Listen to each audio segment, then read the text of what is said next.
Bom, na aula de hoje, então, nós iremos falar sobre o SUS. Por volta de 1965, a assistência à saúde da população, ela era limitada ao trabalho. Então, o que significa? Que quem tinha emprego registrado ou possuía recursos financeiros tinha assistência médica através da Previdência ou através de médicos particulares. Mas quem não tinha emprego e não tinha condições de pagar, precisava recorrer às santas casas, que estavam sempre lotadas, né? Porque, infelizmente, era a realidade da maioria dessa população. Então, para equilibrar essas desigualdades, começou a surgir no Brasil um movimento de reforma sanitária, que era um vislumbre da realidade que se via de outros países, né? Então, essas discussões aconteceram na forma de uma Assembleia Mundial, que foi realizada em 1977, conhecida como Conferência de Alma-Ata. Esse movimento, ele vinha com o intuito de defender que todas as pessoas deveriam ter acesso aos serviços de saúde, independente da sua condição social, e que essa saúde, ela deveria ser, então, parte de uma política pública, né? E não só focada no desenvolvimento, como também na questão da previdência social. E foram esses movimentos, né, que deram origem às bases do que a gente tem como Sistema Único de Saúde hoje. Então, a partir de 1985, começaram os preparativos para a elaboração da Constituição Federal, e foi só em 86, quando foi realizada a 8ª Conferência Nacional de Saúde, que criou-se a Comissão Nacional de Reforma Sanitária. E essa comissão, ela tinha como objetivo, então, formular quais seriam, né, as bases para esse sistema. E elaborar como que funcionaria, como se daria esse programa.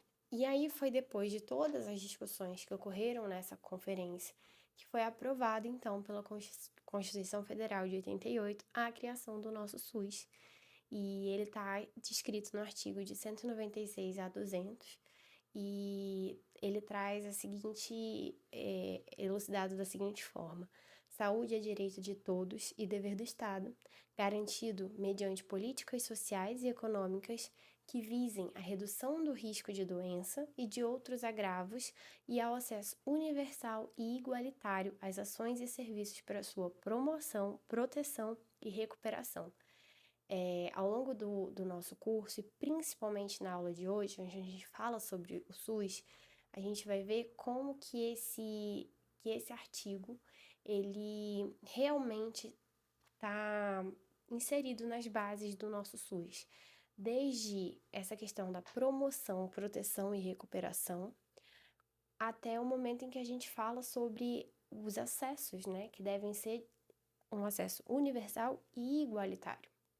Então, para promover esse acesso universal e igualitário, que o SUS foi criado, e já no artigo 198 da Constituição Federal, ele traz o seguinte: as ações e serviços públicos de saúde integram uma rede regionalizada e hierarquizada e constituem um sistema único, organizado de acordo com as seguintes diretrizes.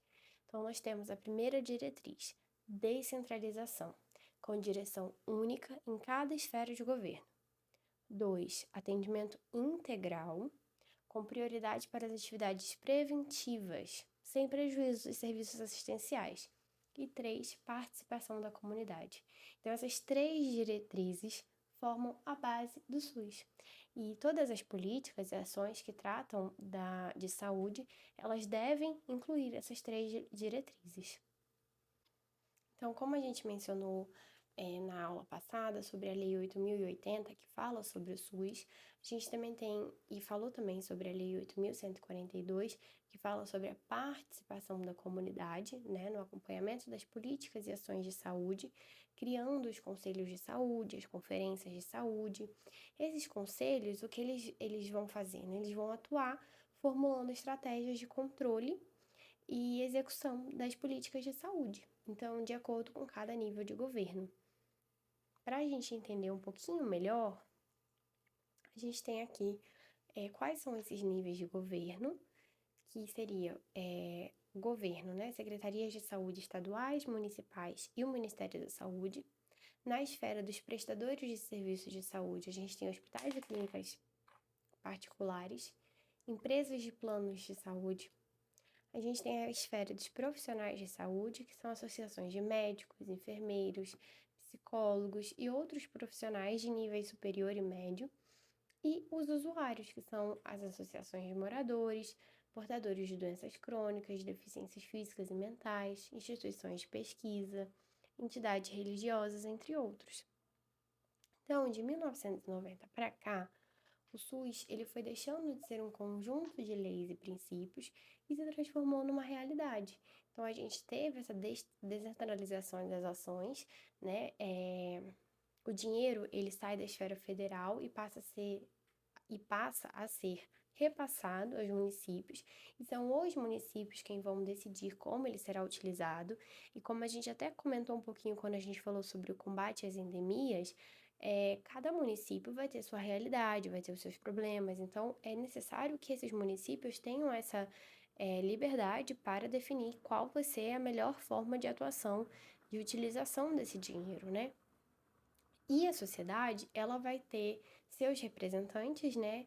E também vai participar dessas definições de ações e das políticas públicas para aquele município.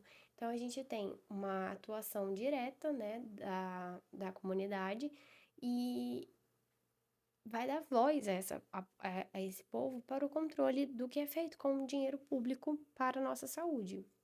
Mas é óbvio que a participação da comunidade, ela não acontece apenas no conselho ou na conferência de saúde. Ela acontece também no nosso dia a dia, né? Principalmente no seu trabalho como agente de saúde na sua comunidade. É o seu trabalho que faz com que mais e mais pessoas tenham acesso às informações, às orientações, que aprendam e saibam como cuidar da saúde da sua família. Até mesmo no combate das endemias, o papel é importantíssimo para levar informação para as pessoas de como combater, como prevenir, como promover a saúde. Segundo o artigo 4º da Lei Federal 8.080, o SUS é o conjunto de ações e serviços de saúde prestados por órgãos e instituições públicas federais, estaduais e municipais, da administração direta e indireta e das fundações mantidas pelo poder público e completamente pela iniciativa privada. Então, qual vai ser o objetivo do SUS? Ele tem como um objetivo final, né, de dar a assistência à população baseado no modelo da promoção, proteção e recuperação da saúde. Então, para isso, ele vai utilizar de alguns meios, né, como a descentralização, a regionalização, a hierarquização, a participação social e também, né, como ferramenta complementar, a participação do setor privado. Então, tudo isso constitui objetivos que são objetivos estratégicos para fazer com que o SUS se torne o modelo de saúde que a gente espera. Baseado nos preceitos constitucionais, todas as pessoas elas terão direito ao atendimento, independente de cor, raça, religião, local de moradia, situação de emprego ou renda. Então, como eu falei agora há pouco com vocês, né? Como que a gente ia ver esses fundamentos, essas diretrizes do SUS tantas vezes durante o nosso curso. Olha aí a gente falando sobre a situação de emprego ou renda, que foi um problema lá atrás, bem no comecinho, quando a gente falava sobre a saúde, né? Quem tinha acesso à saúde. Olha aí o local de moradia, que é uma ferramenta importantíssima, é o que rege, assim, o perfil profissional, né? A profissão do agente comunitário de saúde, ela surgiu e ela tem continuidade até hoje muito devido ao local de moradia das pessoas que utilizam, que precisam utilizar desses recursos do SUS. Então, lembrar sempre, né, a saúde ela é um direito de cidadania e dever dos governos municipais, estadual e federal, né? Então, é um dever que os nossos governos devam se preocupar e oferecer os recursos necessários para que a gente tenha o nosso direito de cidadania exercido também, né? E é óbvio que os serviços de saúde devem considerar E cada população vai ter ali seus grupos, né? Grupos que têm, que estão, que serão separados por local. Então, aquele local tem essa característica. Então, são grupos que vivem de forma diferente. E cada um desses grupos, seja por região, seja por classe social ou por qualquer outro problema, eles têm suas diferenças no modo de viver e, por consequência, no modo de adoecer também, assim como grupos diferentes terão diferença nas oportunidades, né, de acesso tanto à qualidade, a outras ferramentas, né, de qualidade de vida, como a ferramenta básica de acesso ao SUS. Então, entendendo que existem esses grupos e que esses grupos são diferentes, a gente consegue oferecer mais a quem precisa. E a gente diminui, então, aquele problema de desigualdade que existiu por tanto tempo. Então, é por isso que o SUS deve tratar desigualmente os desiguais, porque são aqueles que precisam mais, então a gente vai oferecer mais para que, no final, a nossa balança esteja equilibrada. E agora, as ações de saúde, elas não vão ser só curativistas, como a gente falou. Elas vão ser combinadas e, ao mesmo tempo, elas vão ter enfoque para prevenção e para cura. Então, a gente não vai deixar de curar os doentes, mas a gente vai focar em prevenir que os doentes, que as pessoas adoeçam e se tornem doentes, né? Então, os serviços de saúde, eles irão funcionar atendendo todo ser humano, é, em diferentes situações de vida e trabalho, né? De forma a entender e tratar o que o leva a adoecer, o que o leva a morrer. Então, a gente vai prevenir que ele adoeça, mas também curar para que evite a sua morte. É, lembrando sempre que o indivíduo não deve ser visto apenas por suas partes, ou seja, né, tem apenas um coração ou é um ser aleatório no mundo. O indivíduo é um ser humano, um ser humano social, é um cidadão, e ele está sujeito aos riscos de vida. Então, o atendimento ele deve ser feito para a saúde e não somente para as suas doenças, porque até agora a gente falou muito sobre doenças, mas a vida e a morte, né, são complementares ali. Então, a gente tem outras questões que a saúde precisa atender que não são relacionadas à qualidade de vida que geraram doenças. A gente tem os acidentes, né? Enfim, diversos incidentes que podem acontecer e a gente não vai, e o SUS não vai negar o conceito da saúde para essas pessoas também. Então, quando a gente entende a saúde, a gente também vai entender que esse atendimento ele também será feito para erradicar as causas e diminuir os riscos, além de tratar os danos. Então, hoje em dia, por exemplo, a gente fala muito sobre segurança no trabalho, por exemplo. Qual é o objetivo da segurança no trabalho? É erradicar as causas, diminuir os riscos, mas, obviamente, tratar os danos que possam ocorrer. Então, todas as questões sociais, né, elas começaram a ter essas vertentes de erradicar e diminuir causas e riscos, mas sim tratar os danos também. É por isso que outras ações, elas acabam sendo integradas, como a questão da promoção à saúde, né, que envolvem as ações em outras áreas, como habitação, meio ambiente, educação, as ações de prevenção relacionadas ao saneamento básico, as imunizações, ações coletivas e preventivas, vigilância à saúde e as ações de recuperação, como atendimento médico, tratamento, reabilitação para doentes. Então, olha como essas três atitudes, né, de erradicar as causas, diminuir os riscos e tratar os danos, são os pilares ali do nosso SUS, quando a gente falou lá atrás sobre as diretrizes, né? Que eram as questões de promoção, prevenção e recuperação.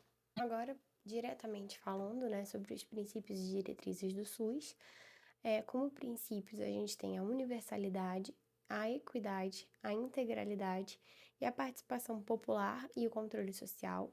São princípios que a gente já viu no decorrer das nossas aulas, quando a gente entendeu o surgimento, a importância, os objetivos, né? Então, esses princípios, eles estão em todas as ações do SUS.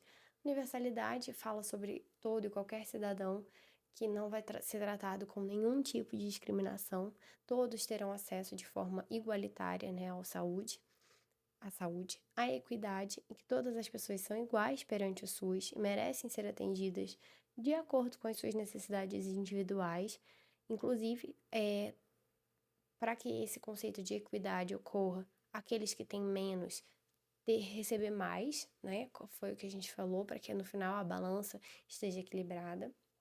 A integralidade, então que nos serviços e ações de saúde a gente vai falar além do cuidado pessoal, da prática terapêutica, entendendo aquele indivíduo em todos os níveis de atenção e entender em que contexto social, familiar e cultural aquele indivíduo está inserido para que esses serviços e essas ações da saúde tenham, né, eficácia de acordo com cada grupo.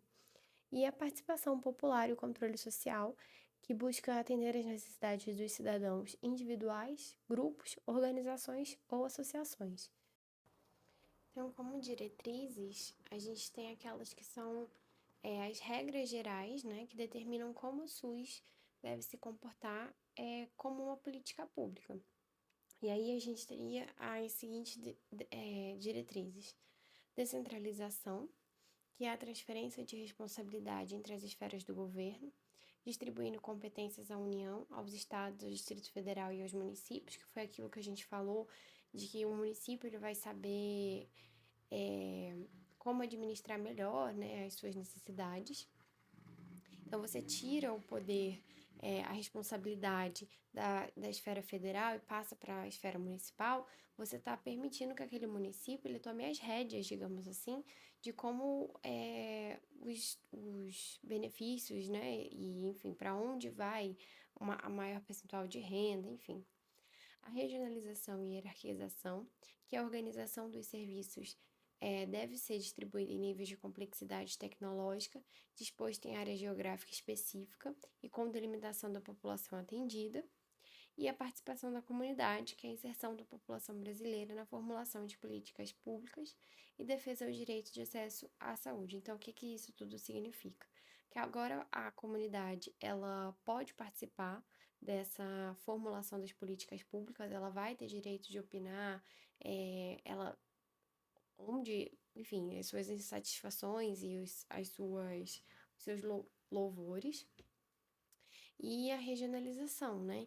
Que a gente então agora vai distribuir os serviços que a gente tem em níveis de complexidade e também distribuir em áreas geográficas específicas e delimitar a população que está sendo atendida. Então a gente restringe uma certa área, que é uma área geográfica específica, e a gente distribui os serviços ali baseado na complexidade tecnológica que eles exigem. Bom, tá bom. E o agente comunitário e o SUS? E aí, qual é a relação desse profissional com essa estrutura, né, que a gente tem? Então, o agente comunitário de saúde, ele possui um programa específico, né, que foi implantado pelo Ministério da Saúde em 1991. Esse programa, ele foi iniciado na década de 80, com a intenção de melhorar a saúde dentro das comunidades. Só que tinham os problemas, né, como a gente já viu, que o governo queria tratar, e aí pensou-se, vamos colocar uma pessoa já ali dentro daquela comunidade para resolver esses problemas. Então, até aqui, esse é o surgimento desse profissional, a gente já sabia disso. Só que hoje em dia, esse agente comunitário de saúde, ele já exerce um papel diferente do que era antigamente.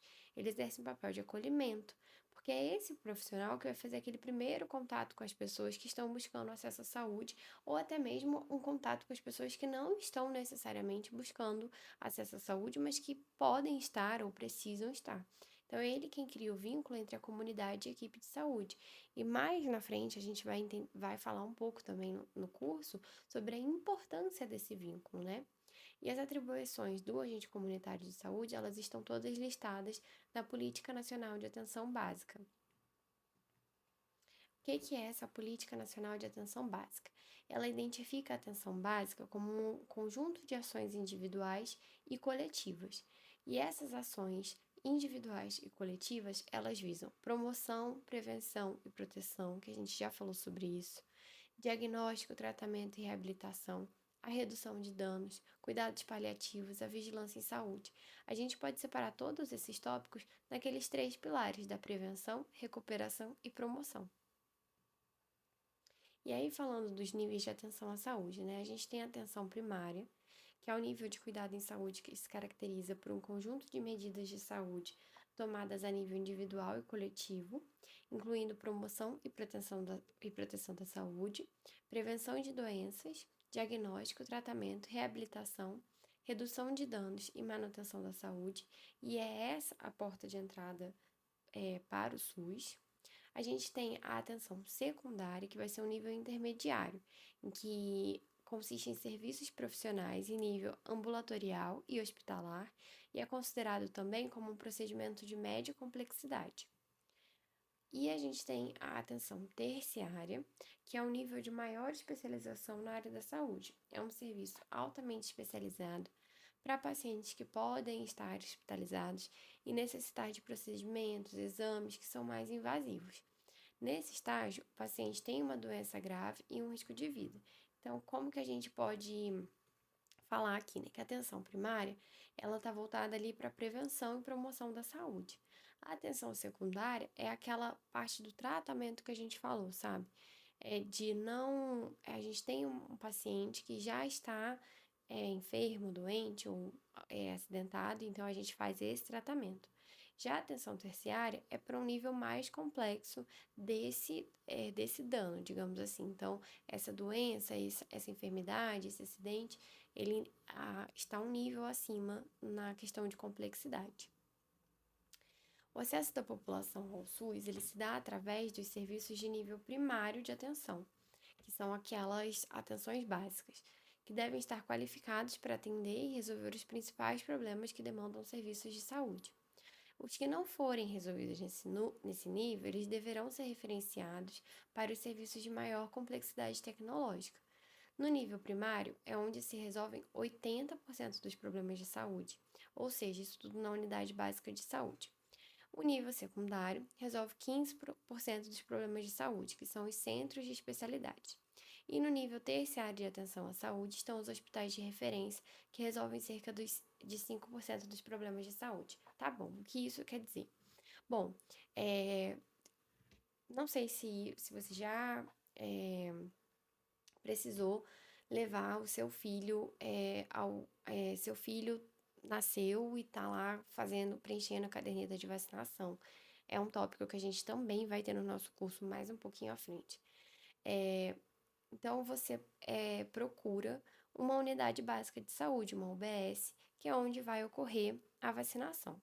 Então, assim como a vacinação do seu filho adolescente, se você tem um pai, um tio, um parente idoso que precisa ir lá ferir pressão, conferir a glicose, isso, olha o quanto de coisa uma UBS resolve na nossa vida.